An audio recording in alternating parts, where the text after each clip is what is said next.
Abiso sa mga motorista, asahan ang pagbigat ng trapiko sa ilang lugar sa Maynila. Simula po yan bukas ng gabi dahil nakatakdang bumiyahe ang makinang gagamitin para sa Metro Manila Subway Project.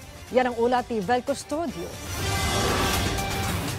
Isa ang college student at si Juliet sa mga laging nagko-commute sa G. Araneta Avenue, Quezon City. Kahit weekend, pumapasok siya sa paaralan.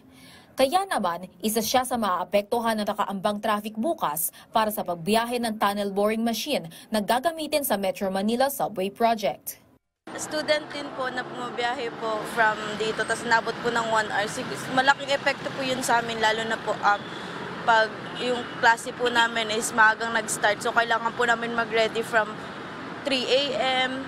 para po lang makapasok ng 7 a.m. Mas aagapan pa po namin para po, tsaka mahirapan din po kami sa pagsakay kasi minsan po wala pong dadaan ditong sasakyan. So sobrang laking apektado po nun sa amin. Pero malaking ginhawa naman daw sa biyahe kung matatapos na ang Metro Manila Subway Project. Hindi na po kami gumising ng maaga para po pumasok din po sa morning class namin. Mungkahi naman ng motoristang si Vlad. Yun, sana ma-inform kami ng maaga para magkaroon kami ng kung saan kami dadaan, no? Para yung mga kababayan natin ay makaiwas din sa traffic.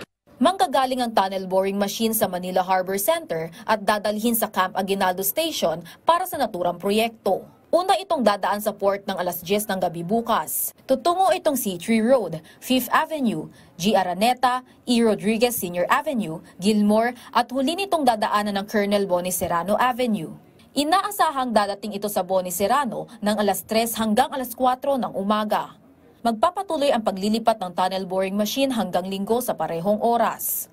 Payo naman ng Department of Transportation sa mga maapektuhang motorista na dumaan sa mga alternative route. As of March, 40% nang tapos ang nasabing proyekto. Target simula ng partial operation ng subway project sa 2029. Mahigit 500 pasahero ang makikinabang kapag naging fully operated na ito na dadaan mula Quezon City hanggang Naiya sa Pasay, kung saan inaasahang magiging 35 minutes na lang ang biyahe mula sa 1.5 oras sa travel hours sa magkabilang estasyon. Vel Custodio para sa Pambansang TV sa Bagong Pilipinas.